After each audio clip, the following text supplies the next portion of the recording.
Halo sahabat perempuan, selamat datang di Ruang Berbagi Sahabat Perempuan. Podcast ini akan menjadi ruang aman dan nyaman untuk membagikan cerita, inspirasi, dan perjuangan perempuan di era saat ini. Sebelum itu, saya Safira Febrina yang akan memandu podcast kali ini.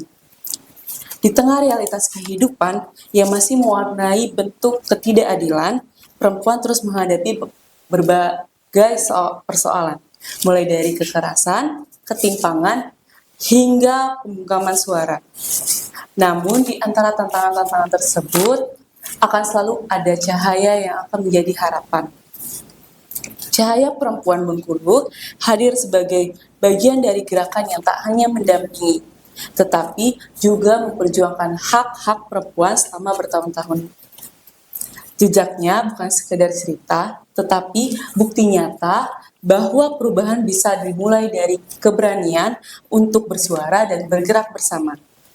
Melalui podcast ini, kita akan menelusuri perjalanan, refleksi, dan pengalaman dalam menangani persoalan perempuan, serta bagaimana upaya-upaya kecil itu akan mendampak besar bagi kehidupan banyak orang. Pada podcast kali ini, kita akan menghadirkan narasumber, yaitu Ibu Yuniarti sebagai salah satu pendiri Cahaya Perempuan Bengkulu. Mari kita dengar bagaimana hadirnya Cahaya Perempuan di Bengkulu menjawab persoalan tentang perempuan-perempuan, khususnya di Bengkulu. Bagaimana kabarnya Ibu? Alhamdulillah, baik, sehat. Alhamdulillah. Iya. Salam perjuangan. Salam perjuangan perempuan. Iya. Sebelum kita masuk ke pertanyaan yang akan kita bahas kali ini, Cahaya Perempuan sudah, yang Vira ketahui itu 26 tahun ya. Iya. Ibu dan rekan-rekan yang lain membangun pergerakan untuk membangun Cahaya Perempuan, dari khususnya untuk membawa harapan perempuan-perempuan Bengkulu untuk tetap untuk menjadi berani bersuara dan bergerak. Ya. Sebelum itu, apa sih yang menjadi gagasan pikir lahirnya Cahaya Perempuan Bengkulu ini, Bu? Iya. Jadi Cahaya Perempuan itu bukan diada-adakan, bukan. Artinya bukan tiba-tiba muncul, tidak berdasarkan data atau fakta gitu ya. Saya kebetulan relawannya PKBI. PKBI itu Perkumpulan Keluarga Berencana Indonesia, daerah Bengkulu. Dia ada di 34 wilayah di Indonesia. Waktu itu saya bertanggung jawab untuk mengelola program remaja PKBI. Namanya Youth Center, Pusat Pelayanan Informasi Kesehatan Reproduksi dan konseling remaja, reproduksi dan HIV/AIDS seperti itu ya. Nah, dari 2-3 tahun pengalaman mengelola Youth Center itu, kemudian banyak sekali persoalan remaja yang tidak terbatas, persoalan dengan orang tua, dengan guru, dengan kawan, atau persoalan medis yang berkaitan dengan bau badan, bau mulut, gitu ya, nggak pede, itu kan yang ada remaja. Tetapi kenyataannya banyak juga kemudian remaja-remaja itu di dalam pelayanan konselingnya, konsultasinya itu mengatakan bahwa dia dipaksa untuk melakukan hubungan seks dengan pacar, wujud kasih sayang gitu-gitu lah. Kemudian ada juga pemaksaan hal lain gitu loh. Jadi ada juga ibu-ibu datang mengalami kekerasan oleh pasangan. Kemudian ada juga korban perkosaan gitu loh. Jadi kita di dalam CCRR kan punya satu divisi perempuan dan anak. Nah, kita melakukan diskusi secara intens, kemudian mengundang perguruan tinggi, dalam hal ini Pusat Studi Wanita, kawan-kawan dosen di Fakultas FISIP, Fakultas Hukum, dan penggerak-penggerak isu-isu perempuan yang ada di Kota Mulia Bengkulu. kita petakan ternyata persoalan perempuan ini udah semakin kompleks. Jadi media pun sudah kemudian menampilkan atau bukan isu, menampilkan fakta-fakta kejadian peristiwa-peristiwa kekerasan yang dialami perempuan. Namun tidak ada wadah tempat mereka mengadu, tidak ada wadah untuk mereka berani mengungkapkan, menyuarakan gitu loh. Karena tidak ada kawan, tidak ada pendamping gitu kan. Nah, akhirnya dari realitas tersebut kita berpikir, karena saya itu koordinatornya di CCRR itu, di Youth Center itu, bagaimana caranya ya membantu perempuan ketika mengalami seperti ini? Apa langkah yang harus kita lakukan? Sama sekali belum tahu, karena kita hanya bisa memberikan konseling, bahwa mereka persoalan, tapi persoalan itu ternyata nggak sekedar untuk diri mereka sendiri, tuh, tapi juga berkaitan dengan hukum, berkaitan juga dengan sosial, berkaitan juga psikologisnya dia gitu loh. Nah, setelah kita diskusi panjang, coba mendampingi ketika ada kasus dengan pengetahuan yang ada, masuk ke ranah keluarga mereka, itu belum tentu kita diterima. Kan kita orang lain, bukan siapa-siapa mereka. Itu urusan mereka, urusan internal lah, bukan urusan publik ya, privat gitu loh. Jadi kita melihat, oh ternyata masyarakat juga tidak melihat kekerasan ini sebagai sebuah persoalan kriminal, persoalan kejahatan yang harus kita tangani, harus kita ungkap, gitu loh. Ketika kita pergi coba mendamping aparat penegak hukum, itu juga begitu. Kamu siapanya? Gitu kan? Padahal kan kalau korban ini kan mendamping harus korban dan keluarganya. Kita ini keluarga bukan, sanak bukan, saudara bukan. Kan gitu ya. Oh ternyata penanganan ini banyak sekali hambatannya. Oleh sebab itu kita kemudian berpikir berarti persoalan ini kita tidak bisa selesaikan di satu divisi di Youth Center itu. Harus menjadi sebuah institusi supaya lebih fokus menangani apa saja sih yang ditangani. Ternyata kebutuhan korban itu banyak sekali, penanganan psikologis, penanganan medis, penanganan hukum, penanganan sosial, semua itu banyak gitu kan. Jadi penanganan rumah aman, perlindungan, ya kebutuhan itu kan banyak. Kita bisa apa ya, kita bicara apa yang kita punya, kita baru ada resources yang bisa menjadi pendamping karena basisnya itu konselor semua di Youth Center itu. Nah, oleh sebab itu setelah hasil diskusi-diskusi sepertinya kita membutuhkan sebuah wadah baru, sebuah institusi yang fokus pada persoalan kekerasan terhadap perempuan, bagaimana menangani, bagaimana melakukan upaya-upaya pendampingan dan advokasi. Nah, setelah itu kita kemudian melakukan audiensi dengan wali kota, mengatakan bahwa Pak, di kota Bengkulu itu sudah banyak terjadi kasus-kasus kekerasan terhadap perempuan. Tapi negara, pemerintah Bengkulu khususnya itu belum mengambil langkah bagaimana untuk menangani.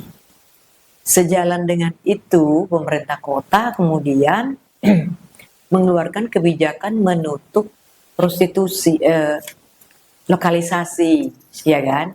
Ada kegiatan prostitusi yang terpusat di situ. Nah ini kan juga berdampak bahwa perusahaan medis muncul, bukan solusi menutup itu, justru mereka kemudian dipulangkan kan, ada yang tidak mau dipulangkan.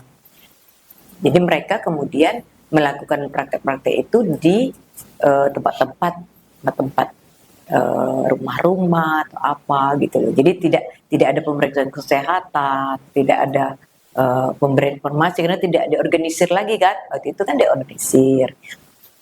Semakin kompleks ternyata persoalan dari perempuan, dari persoalan kekerasan, dari persoalan prostitusi, dari persoalan penyakit menular seksual yang kemudian muncul, yang angkanya cukup signifikan setelah penutupan itu. Nah, saya kemudian berpikir apa ya lembaganya gitu loh. Kalaupun kita bikin untuk membantu perempuan yang mengalami kekerasan, ketidakadilan, pelecehan seksual, kekerasan seksual, tapi wadahnya apa gitu loh. Nah, ketika saya mencoba membaca beberapa itu kan, ada di situ disebutkan kunjungan kerja pengurus pusat PKBI ke Nederland di sebuah Women Crisis Center. Saya baca tuh berita utama buletinnya itu ya, newsletternya itu. Oh mungkin ini nih wadah yang dibutuhkan gitu loh. Seperti apanya kita belum tahu, tapi kita terbayang pusat pengaduan perempuan, Women Crisis Center gitu loh. Nah, dari situ kemudian kita mencoba diskusi intensif di divisi perempuan dan anak youth center tadi dengan mendatangkan beberapa profesi, tenaga profesi dan pengamat sosial. Itu kemudian kita mencoba merumuskan eh, sebuah pusat pengaduan perempuan korban kekerasan. Jadi audiensi ke wali kota dikasihlah sebuah rumah dinas yang nggak kepake. Disitulah kami kemudian berkegiatan. Di situ sekaligus kita menampung korban yang kita ada shelternya, gitu loh. Ada shelter, ternyata harus ada ibu shelternya. Apa saja kegiatan shelter. Nah, secara cepat kita kemudian benar bahwa sini tempat pengaduan gitu loh. Ketika saya mengadu dia merasa tenang, dia merasa ada kawan, jadi ada kekuatan yang dihimpun bersama para korban gitu.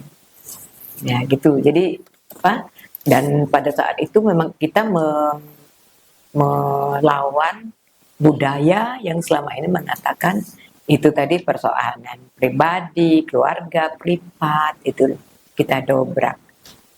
Nah, setelah 2-3 tahun kita berdiri, 2 atau 3 tahun kita kemudian audiensi ke Pemda Provinsi melalui sekdanya, kita sampaikan persoalan itu, terus dia respon gini aja, kalian bikin semacam apa itu white paper ya, nanti kasih ke dia akan mengundang semua dinas instansi terkait, nanti kalian paparkan, expose katanya bilang, apa persoalannya, apa masalahnya, apa kebutuhannya, di mana perannya pemerintah di situ, langsung respon.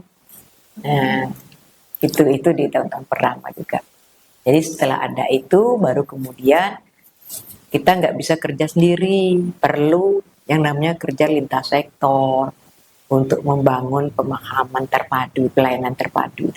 Nah di tahun-tahun itulah terbangun pelayanan terpadu, ada kebijakan daerah perda yang juga lahir, perda tentang pencegahan dan perlindungan perempuan dan anak itu.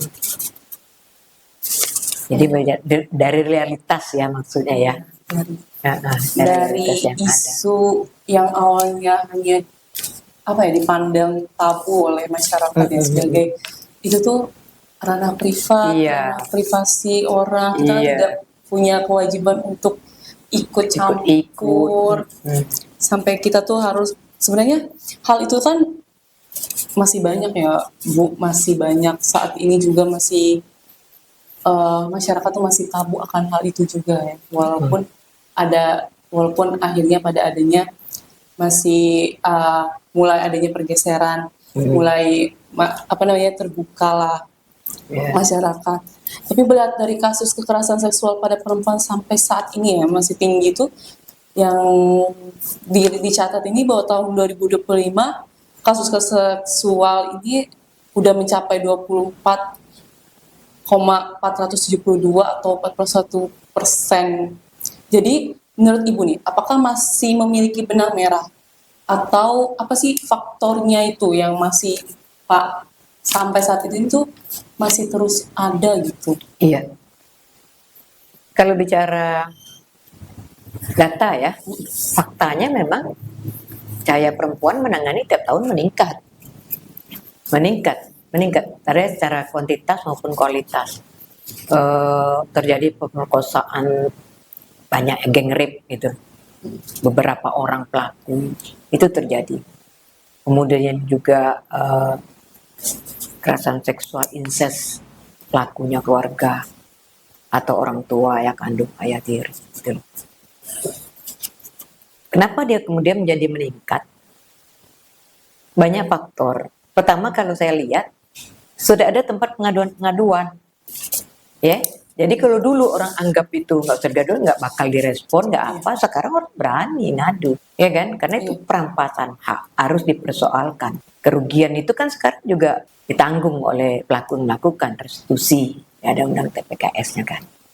soal kekerasan seksual ya kan. Kekerasan itu bukan hanya kita berdampak pada satu ya kan. Tidak berdiri dengan satu kayak fisiknya, tapi psikis kita, mental kita, hati kita, semuanya tuh terkena ya Bu. Kayak untuk saat ini kayaknya menurut Ibu ya, pasti banyak juga ya bilang kalau saat ini nggak ada tempat ruang aman untuk perempuan. Udah kayak kita mau kemana-mana pun pasti kita nggak ada aman, sendirian pun kita nggak aman, apa khususnya di Indonesia ya.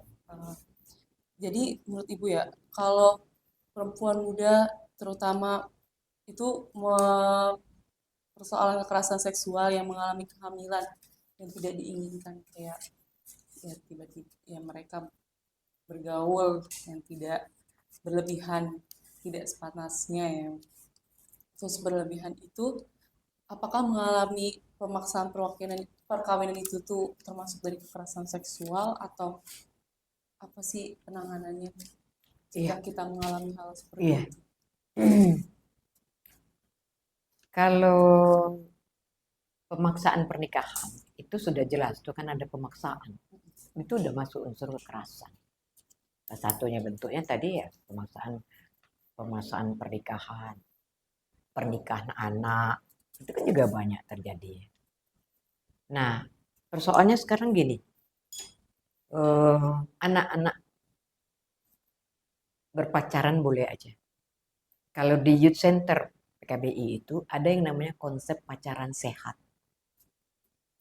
Jadi kita membangun Youth Center itu dulu kan menciptakan remaja bertanggung jawab. Tujuannya, cita-citanya itu. Apa konsepnya? Kalau pacaran itu tidak menyebabkan kehamilan, tidak menimbulkan penyakit menular seksual. Kemudian pacaran sehat, yang disebut dengan pacaran sehat. Pacaran sehat itu tidak melakukan hubungan seks sebelum nikah. Itu pacaran sehat. Maka anak-anak sekarang kalau pacaran itu konsepnya apa? Saya melihat tuh kehilangan atau pergeseran konsep. Gitu ya. Kan misalnya kita ya perempuan, saya ingin nanti nikah umur 25. Oke, kenapa umur 25? Oh, saya sudah tamat kuliah. Mungkin saya bisa mencari kerja. Artinya bertanggung jawab terhadap diri. Artinya selama fase itu kita betul-betul menjaga diri kita. Iya kan? Eh, Iya. Kemudian kalau kita ingin berpacaran, itu kan ada kriteria ya. Kalau dibilang kalau sayang, ya ayo kita kayak mau hubungan seksual, masa kayak gitu ya. Apakah sayang itu seperti itu? Justru sayang itu kan melindungi ya, kata-katanya melindungi. Bukan malah, hayo ke sini, hayo ke sana, ikut ini, ikut itu gitu loh. Enggak. Nah, saya melihat di remaja kita, laki atau perempuan itu, konsepnya itu apa ya, pacarannya senang-senang aja, happy aja, enjoy-enjoy. Sehingga pun melakukan itu secara enjoy, secara happy. Tidak siap kemudian terjadi kehamilan. Mulai suruh gugurkan lah, mulai diajak nikah mengelak lah, mulailah kemudian melakukan kekerasan kalau nggak ada lagi kan begitu. Kita akhirnya terikat dalam suatu ikatan yang nggak jelas, nggak pasti gitu loh. Iya kan? Tapi kita tak paham bahwa usia remaja atau dewasa awal gitu ya, itu kan organ-organ reproduksinya kan memang berfungsi, memang sedang berfungsi fungsinya. Artinya kata orang melihat saja bisa kemudian bergetar, terpegang aja kemudian bisa kayak gitu nan ya. Nah, fase-fase inilah ini perlu orang tua, ini peran orang tua juga memberikan informasi kesehatan reproduksi kepada anak. Ini yang benar-benar kadang-kadang orang tua nggak paham juga. Untuk apa cash pro ini? Ah, malu lah dikasih tahu anak, malu tabu lah, malah dikasih tahu nanti melakukan, kan begitu. Nah, apakah kita juga ke orang tua itu ada komitmen dengan anak? Kamu nak sekolah pacaran boleh, tapi ingat ya, satu jangan melakukan itu. Nah, saya menerapkan dengan anak saya yang tidak ibu mau adalah ke melakukan hubungan seksual pranikah, hamil di luar nikah, narkoba, judi. Jadi dibikin ininya apa ya? eh patok kesepakatan gitu loh. Jadi aku melakukan itu, urus dengan kamu sendiri. Jadi kasih ultimatum kayak seperti itu. Jika urus dengan kamu sendiri. Kita enggak. Karena kan itu sudah kasih tahu resikonya, bahayanya. Nah itu. Jadi ketika dia udah punya standar, ya kan? Oh, kalau kamu kayak gitu, bukan saya lah namanya. Gitu loh, ya kan? Nanti kalau aku begini, kamu tanggung jawabnya apa? Kalau memang misalnya mau nikah, nikah. Tapi kita sekolah kita lanjut ya, kuliah kita lanjut ya. Siapa yang membiayai? Bicarakan dengan orang tua. Kan begitu. Nah, banyak itu nggak mau komunikasi disampaikan. Jadi oleh sebab itu, kita yang nurut-nurut aja. Makanya saya bilang, nggak otonom lagi. Padahal kita nggak mau, kita nggak suka. Tapi kemudian terbawa. Nggak otonomi kan? Otonomi kita dirampas. Otonomi itu keputusan ada di kita loh. Tidak pada pasangan kita. Apalagi relasi-relasi pacar. Oh, dia yang kendali. Waktu di center itu ya, itu sudah main pukul. Sama pacar. Nangis, ini lebam dipukul. Mau diproses enggak? Enggak berani. Apa ini proses? Enggak lah, jangan dibawa lah, jangan ada yang tahu, jangan begini, jangan begitu gitu loh. Nah, jadi konsep diri itu penting. Maunya kita tuh ya kita gunakan akal kita, pikiran kita dan hati nurani kita. Gitu loh. Kalau kita sendiri nggak buat batasan, hanyut deh. Nurut batasan siapa? Nurut kriteria siapa? Dan di keluarga tadi tidak ada nilai ultimatum dikasih ini. Kalau di ini ya keluarga tuh, kamu 4 tahun ya selesai kuliahnya, kalau nggak biar sendiri kamu. Begitu. Kakak-kakak 4 tahun, terus adek agak santai-santai dikit, dek, biar sendiri loh dek. Tapi kan aku jurusannya beda kak, kakak jurusan sosial, aku kan jurusan eksak gitu. Gak ada cerita, kamu berusaha dulu.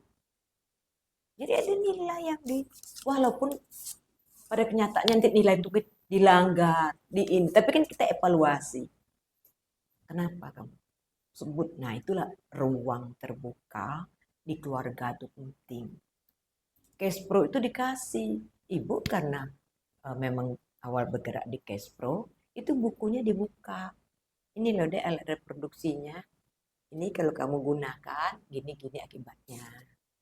Ini juga perempuan kalau lakukan ini tidak menstruasi, kemudian ini maunya gimana? Solusi seperti itu. Jadi kita berbicara itu kayak problem solving, memecahkan persoalan. Jadi nggak hanya komunikasi dua arah, tetapi itu menjadi poin penting. Gitu. Berarti perlu ya adanya edukasi tentang cash flow, terus Ya. ruang terbuka kepada anak, Ya. di keluarga, dan di sekolah juga perlu adanya uh, pendidikan kesehatan reproduksi juga. Nah, menurut Ibu penting nggak Bu kalau di sekolah juga perlu ada penerapan tentang pendidikan cash flow? Kan jadi kan anak kan nggak cuma tumbuh di ruang keluarga ya, karena kadang yang sekolah pun yang Ya. khususnya perempuan muda itu kan sebagian besar mereka hidupnya di Sekian sekolah, waktu di sekian waktu di sekolah, sekolah. sekian waktu di rumah, Iya. sekian waktu di lingkungan gitu. Ya, seharusnya sejalan ya. Jalan ya. Rumah iya didukung di sekolah. Lingkungan juga sebenarnya jangan peduli. Saya kasih contoh inilah praktek baik yang dilakukan di daerah Jawa situ. Jadi ada lahan itu gelap gulita, nggak ada lampu penerangan. Itu dijadikan transaksi narkoba, kemudian pacaran gitu loh. Lingkungan, stakeholder, masyarakatnya itu peduli, care. Mereka melakukan apa itu namanya malam-malam pakai senter kayak meronda gitu loh. Nah, di senter lihat ini anak siapa, oh bukan anak kampung sini, bukan anak desa sini, ditanyain desa itu tuh mana orang tuanya, di mana tinggalnya gitu, didata sama mereka. Besok lagi dilihat apakah datang lagi atau gimana. Akhirnya dia rembukan dengan kampungnya kemudian ngambil putusan itu tempat dibikin penerangan kan, ada lampu, ada apa. Jadi datang di situ memang ada tempat misalnya untuk bersantai tapi tidak digunakan. Ada yang piket bergantian. Nah, jadi mulai transaksi berkurang tuh transaksi narkoba gitu ya. Mulai nggak ada terang. Ada yang nanya, ada yang ini seperti intel gitu kan. Jadi tahu mereka. Apakah mereka pindah lagi nggak tahu lah. Tapi salah satu gerakan masyarakatnya itu untuk memberikan pelindungan pada anak itu seperti itu. Ditanya ini anak siapa, orang tua siapa, dikasih tahu. Anaknya suka nongkrong di sini Pak, jam segitu, segini, difotokan gitu loh. Jadi ada upaya-upaya pencegahan dari lingkungan juga. Jadi sekolah, keluarga, lingkungan itu penting respon gitu loh. Karena ini kalau kita lihat apa peristiwa kejadian kan udah banyak sekali yang soal remaja ini kan ya. Sampai kemudian dibunuh, dia apa ya? Iya. Berarti sangat penting ya Bu, pendidikan kesehatan reproduksi itu di lingkungan, terus lingkungan juga harus mendukung, terus sekolah juga, keluarga apalagi karena unit paling terkecil dari masyarakat itu kan keluarga, gimana kita anak tumbuh awal itu kan dari Iya, keluarga. kan kita beli HP itu maksudnya baik ya. Mm-mm. Anak masih sekolah kan nggak mungkin beli HP sendiri kan. Iya. Pasti dibelikan kan. Ada nggak perjanjian kita dengan anak? Ya, ini ibu belikan ya HP. Ini punya ibu loh, bukan punya kamu. Oleh sebab kamu yang menggunakan, mau jam sekian sampai sekian kamu gunakan, atau bagaimana? Ibu belikan. Jadi itu tadi kesepakatan itu dimunculkan. Sebab jam segini kamu harus belajar. Tapi kalau kita nggak bangun kesepakatan, los aja. Terus main game kan di HP. Banyak juga film-film porno dan segala macam itu kemudian mempercepat salah satu kekerasan terjadi makin tinggi, makin meningkat. Itu kan juga dari media informasi seperti itu. Iya. Seperti kasus Sutarmi di Padang Ulak Tanding itu. Itu kan anak-anak itu, di antara kan ada kawannya pelaku itu. Dia ke bukit, sinyal nggak ada tuh di desa, ke bukit dapat. Nontonlah video porno, turun ke bawah. Nah si korban ini lewat sendirian karena kawannya sudah pulang hari Sabtu, dia harus ambil bendera dulu, taplak meja dicuci supaya Senin bersih. Jadi si kawannya pulang sendiri. Inilah menjadi sasaran korban. Kawan padahal itu yang kemudian ditemukan baru besoknya mayatnya itu. Jadi betapa di situ di satu desa itu ternyata memang nggak pernah masuk yang namanya informasi dari dinas yang misalnya punya program untuk masyarakat, nggak masuk. Jadi ya sudah, orang tua di ladang, di kebun, Iya. seminggu sekali baru pulang. Yang penting ditinggalkan anak jajan untuk hidupnya seminggu. Sudah, itu yang terjadi. Luar biasa kan. Sangat-sangat luar biasa ya. Uh, Lalu bagaimana sih soal perkawinan anak saat ini kan makin tinggi juga ya, Bu. Nah, apakah itu menjadi salah satu faktor kekerasan seksual yang makin tinggi juga? Jadi pernikahan anak tinggi, kekerasan seksual juga meninggi. Jadi kayak sangat-sangat kayak saut-sautan gitu antara tingkat perkawinan anak dan kekerasan seksual. Iya, perkawinannya juga kan salah satu bentuk kekerasan. Kenapa kemudian pernikahan anak juga menjadi tinggi? Dan tadi saya bilang bahwa kita dengan anak tuh percaya aja, tapi kemudian kepercayaan itu kadang disalahgunakan, iya kan? Kemudian mereka melihat tayangan-tayangan tadi. Di beberapa kasus itu ada yang nonton video porno dari orang tuanya punya di beberapa kasus. Kemudian ada lagi yang melakukan pernikahan anak karena orang tua memang tidak melarang secara ketat. Anak sekarang ini kan dilarang ketat makin melawan, Iya. lari, minggat gitu ya. Nah itu juga bahwa ternyata mereka tuh gak paham kalau berhubung seksual bakal hamil. Nanti punya gimana dia anak tuh mereka harus ngurus anak. Iya kan pernah perbaikan ini kualitas anak itu kan. Makanya dengan anak itu dilarang. Kemudian dikasih kompensasi pula kan. Nah, kompensasi ini lagi sekarang eh, dihimbau oleh Depkes. Kemudian Bengkulu pas kemarin itu saya hadir waktu musrenbangnya Kota Bengkulu. Dinkesnya bilang dia mengeluarkan kebijakan tidak memberikan izin untuk kompensasi untuk nikah anak. Tapi nikah anak itu terjadi pasti adanya indikasi kehamilan. Orang Depok tuh bingung juga karena sudah hamil gitu.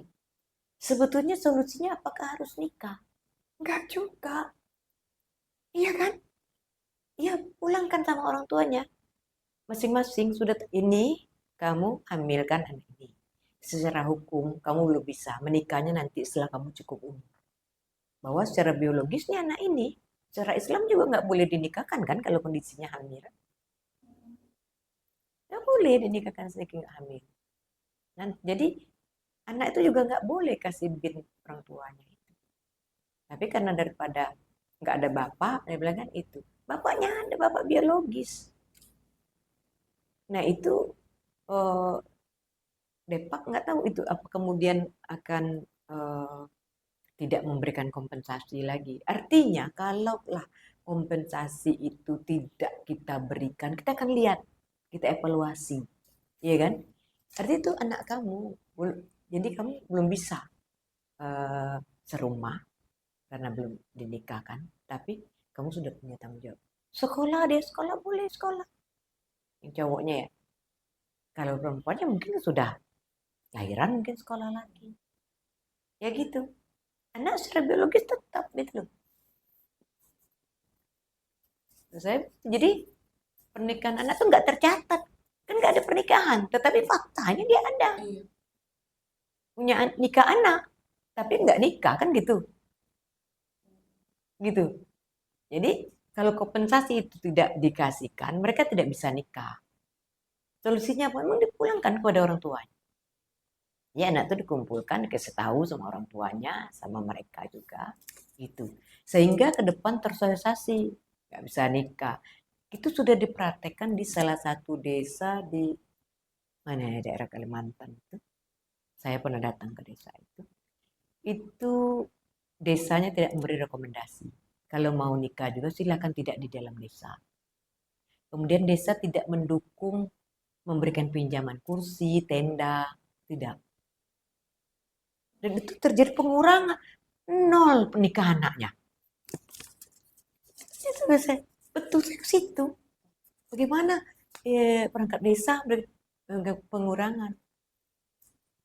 Jadi jika ada anak, salah satu anak dia ternyata tidak sengaja dihamili oleh pacarnya, lalu itu boleh tidak dinikahkan atau harus dinikahkan juga? Kalau hamil tuh nggak boleh nikah. Nggak boleh nikah. Iya, nggak boleh nikah. Kalau hamil tuh dalam Islam nggak boleh. Anak yang dia lahirkan itu tidak dalam pernikahan. Bahkan dia bilang tidak bin bapaknya karena tidak dalam pernikahan. Kalau dalam Islam jelas nikah itu bin bapaknya. Dia nikah kemudian baru hamil. Iya. Gitu loh. Tapi kalau itu sebenarnya tidak. Kalau dalam Islam. Berarti nanti akhirnya tuh mereka kedua belah pihak itu seperti mempunyai kesepakatan masing-masing aja. Ya disaksikan dengan ini perangkat. Iya, nggak masing-masing nggak bisa masing-masing perangkat. ada konsekuensinya apanya. Nikah nanti setelah cukup umur. Boleh dia nikah cukup. Kan undang-undang memberikan batasan 19 ya. 19 perempuan, 19 laki. Nah, tunggu. Nah, sering terjadi kan di bawah itu. SMA 17 lah, Iya. ya kan? Nah, gitu. Kasusnya itu usia-usia SMA lah yang banyak ya. Masih. Nah, nanti tunggu cukup. Nah, itu memang dispensasikan undang itu. Undang itu enggak ada pengecualian. Dulu ya 16 perempuan, 19 laki-laki. Sekarang dinaikkan usia perempuannya. Karena tadi kan masih dalam pertumbuhan, Iya. perkembangan itu kan, kesatuan reproduksinya. Dianggap 19 sudah, dianggap sudah lah ya, perkembangannya sudah dewasa awal. Nah, nikahnya itu nanti setelah mereka umur 19 tahun. Gitu loh. Nah, saya bilang itu diuji cobakan di desa yang saya datangi itu. Ibu, nama kadesnya saya masih ingat, Ibu Indah Maloku. Itu dia bilang. Setelah itu, jadi nggak ada pernikahan, nggak ada. Begitu kami survei, nggak ada pernikahan anak nol. Tadi ada, kalau ada Bu, tapi nggak nikah di sini. Kita nggak kasih rekomendasi. Silakan, dia bilang gitu. Nah, itu maksudnya salah satu ini ya. Jadi tersensasi dengan masyarakat, ya kan? Sekarang tidak ada kompensasi. Jadi umumkan, Depak bilang. Gimana bilangnya? Ke masjid-masjid aja. Surat edaran sampaikan kan? Jemaah masjid itu kan orang tua semua. Iya. Baik dengan anaknya kan? Macam-macam lah kamu dari mana ini. Gitu. Nah, ada lagi itu yang agak-agak paham informasi. Nah, mereka itu kan tahu ya, kalau ini bikin hamil, ini nggak bikin hamil. Nah, dia akal-akalan kayak gitu juga. Tapi banyaknya nggak paham. Iya kan nggak paham, mau coba-coba aja kan gitu kan. Gitu ya Bu. Kan saat ini juga ini kan menyinggung soal tentang di undang-undang itu kan Bu, soal perkawinan anak. Nah, saat ini kan hadirnya undang-undang TPKS dalam konteks penanganan kekerasan seksual, menurut Ibu itu udah efektif belum untuk menangani kekerasan seksual, atau menurut Ibu malah belum belum cukup efektif? Ya, jadi undang-undang TPKS ini kan sebenarnya kan perjuangan aktivis perempuan juga kan melihat bahwa di dalam undang-undang perlindungan anak kan belum diatur soal restitusi ganti rugi. Jadi korban kekerasan seksual itu bisa mengajukan ganti rugi kepada pelaku. Itu lewat lembaga yang namanya LPSK, Lembaga Perlindungan Saksi Korban. Nah, tetapi khususnya di Bengkulu ya, undang-undang TPKS ini masih jarang digunakan. Nah, kenapa masih jarang? Karena apa? Kalau misalnya kasus kekerasan seksual anak itu lebih memakai undang-undang PPP, undang-undang perlindungan anak, gitu lah. Padahal itu kan bisa disinkronkan, dipakai undang TPKS juga, dipakai undang-undang perlindungan anak juga. Nah, terutama misalnya di undang TPKS itu pasal yang mengatur tentang ini kekerasan berbasis elektronik, kekerasan seksual berbasis elektronik itu di pasal 14. Nah, itu kan tidak dipakai undang-undang TPKS. Dipakainya malah undang-undang TE. Nah, jadi dalam pelaksanaannya itu jarang digunakan undang-undang itu. Nah, kan sebetulnya kalau bisa itu dipakai, artinya memperkuat undang-undang yang sudah ada. Undang-undang kan undang-undang perlindungan anak lebih dulu hadir. TPKS kan belakangan. Itu memperkuat itu, tapi biasanya itu dipakai salah satu undang perlindungan anak kalau anak kayak gitu.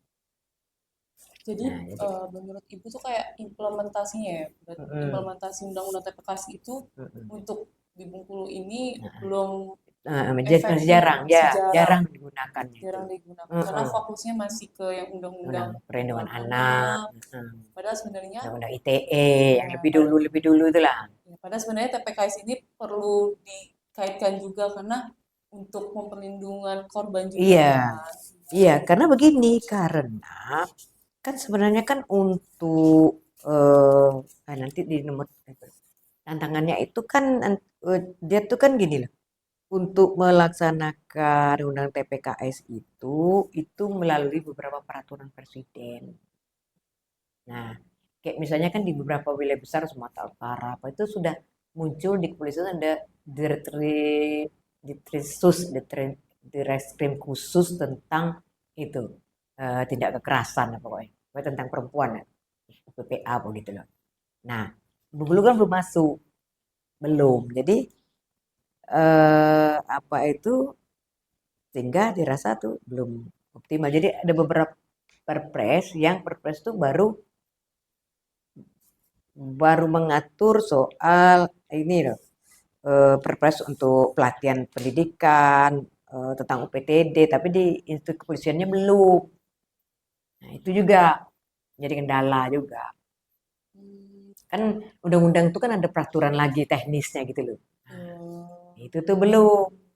Apakah karena Bengkulu belum jadi masuk itu, jadi eh, pada pada populasinya masih jarang dia digunakan. berarti itu jadi tantangan terbesar di Bengkulu ya untuk Iya, memperjuangkan heeh, undang-undang tersebut iya. ya. Ada kan sekarang itu kan ada di beberapa tempat kota-kota besar tuh sudah ada direktorat khusus untuk perempuan dan anak tuh. Iya. Bengkulu belum tahun ini katanya di tahun 2010 atau 2009 itu. 2-3 tahun lagi baru Bengkulu. Terus, Kan udah jadi direskrim kan, udah ya, sama dengan direskrim. Nah, Sumatera ini baru itu Sumatera Utara. Di kota-kota besar itu ya sudah ada banyak di Jakarta, di Jawa Barat, di Jawa Tengah, Jawa Timur itu sudah ada. Nah, di kita ini baru Sumatera ini kalau nggak salah baru di Sumatera Utara. berarti menurut Ibu sebenarnya hal itu kan perlu diperhatikan lebih ya oleh pemerintah untuk Provinsi Bengkulu ya, karena apalagi tingkat kekerasan seksual di Bengkulu juga masih Iya, tetap terus meningkat, ya kan Bu? ya. Jadi kebijakan tuh harusnya menyeluruh lah Iya, Indonesia. Tapi mereka bertahap kayaknya. mm, Saya tanya di kepolisian itu, katanya memang 2-3 tahun lagi mungkin. Jadi udah sejajar dia dengan direktur umum, direktur kriminal, direktur gitu ya, direktur iya. khusus apa gitu. Masuk kita juga nanti direktur khusus ya masalah ini. Ya. Jadi ada banyak perubahan-perubahan yang senantiasa diperjuangkan terus. Jadi menurut Ibu sejauh ini perubahan tentang Undang-Undang Perempuan itu sudah cukup membantu atau tidak? Iya, cukup membantu dari yang dulunya tidak mengakomodir hak-hak korban sekarang sudah ya termasuk hak atas restitusi gitu, hak atas pemulihan. Nah, ini negara belum menyediakan tempat atau ruang atau lembaga untuk pemulihan. Itu belum ada. Yang ada dimandatkannya UPTD supaya UPTD ada tenaga profesional yang ngurusin perusahaan psikologis, misalnya asesmen itu psikolog klinisnya. Jadi mandat itu, maka tadi peraturan presiden tadi kan udah dikasihkan ke UPPA supaya setiap wilayah ada UPPA. Di dalam UPPA itu ada tenaga pendamping, ada tenaga psikolognya walaupun mungkin rujukan tapi ada tenaga profesional untuk lawyer ya bantuan hukumnya gitu. Jadi sejauh ini udah cukup membantu, walaupun masih kurang masih kurang terhadap pusat pelayanannya ya. Belum rata di semua wilayah ya, belum rata di semua wilayah. Oke, untuk terakhir, kayak kalau terakhir ya Bu, udah hampir 50 menit, kita hampir 1 jam kita ngobrol Iya, iya. bareng. Mungkin Untuk terakhir, menurut Ibu, closing statement menurut Ibu untuk bisa membangun narasi baru tentang perkawinan anak itu apa? Perkawinan anak ini harus dilihat sebagai sebuah ini ya, eh, sebuah fenomena yang berdampak pada kehidupan anak ke depan.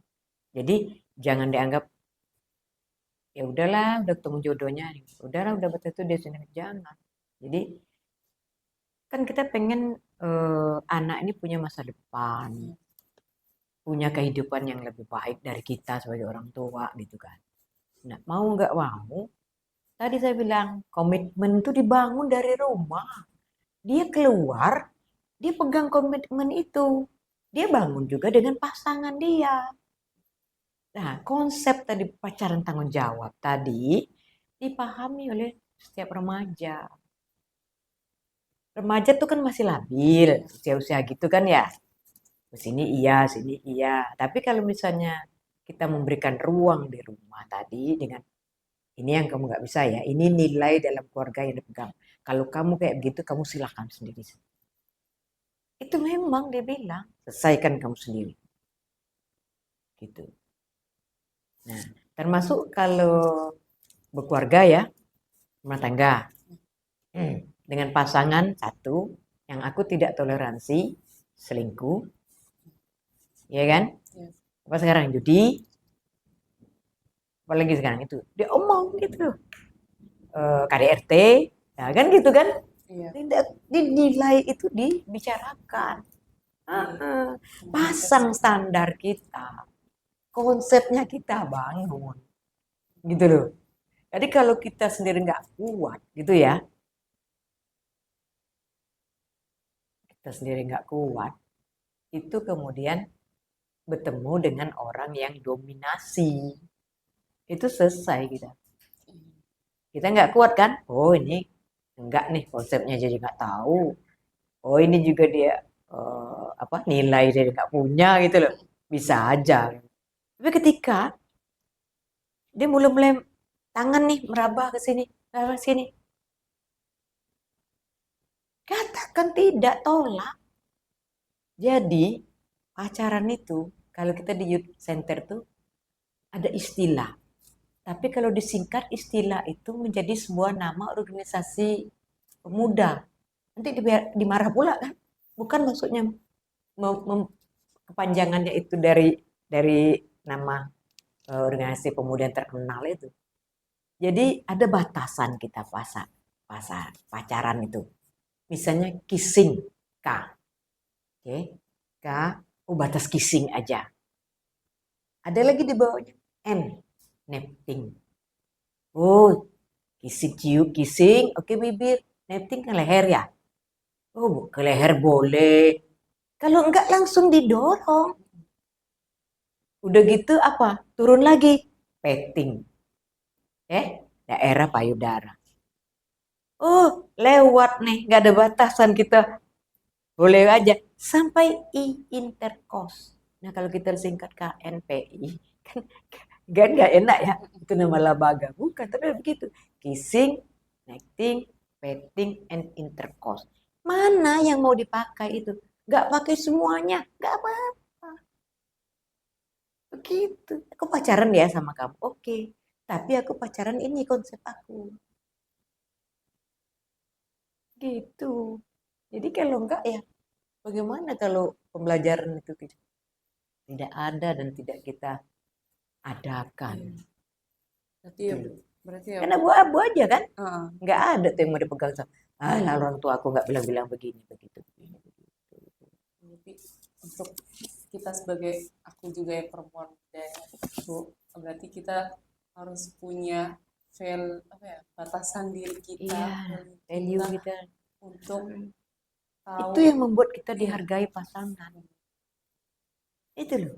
Dari, oh, istriku tuh nggak suka kalau aku begini, istriku tuh nggak, nah gitu. Iya kan Iya, disampaikan. Gitu. Jadi mungkin komitmen soal nanti harus dibangun. Gitu. Tapi memang itu berulang-ulang, nggak instan. Sekali dibilang jadi, dua kali dibilang oke. Terus ingatkan, kita sudah berkomitmen kan, nggak itu. Jadi kalau kita pacaran jauh sekalipun ya nggak apa-apa, gitu loh. Kan ada komitmen. Nah kalau memang ternyata dia nggak sesuai komitmen, itu bukan jodoh kita. Iya, Ya kok repot ngatur jodoh kan yang maha kuasa. benar, Iya tuh. benar Bu. Dia tahu kan yang terbaik, udah dicatatnya di rumah mahfudnya itu. Si A kamu jodoh, si A kamu begini kehidupan. Wah sudah. Nah, teman-teman, tuh ingat, kita sebagai perempuan harus punya batasan diri kita, value kita, pikiran kita, supaya untuk membatasi siapapun yang datang ke diri kita. Ya, tubuh dan pikiran ini adalah otonomi perempuan. Benar, hidup perempuan. Ya. Sebelum kita tutup, terima kasih banyak Ibu untuk hampir 1 jam kita ngobrol banyak Ya. tentang perempuan. Aku sendiri banyak banget wawasan pengetahuan dari Ibu tentang kekerasan perempuan. Kalau perempuan itu sangat berharga loh. Kita tuh punya value, punya apa ya? Benar kata Ibu, otonom kita tuh harus kita gunakan. Jangan mau apa namanya diperlakukan seenaknya oleh laki-laki. Ya. Oke, makasih Ibu Ya, atas podcast sama-sama. kali ini. Dan untuk sahabat perempuan, sampai sampai bertemu di podcast series kedua yang selanjutnya. Stay tune dan dadah. Selamat di 27 tahun Cahaya Perempuan Bengkulu.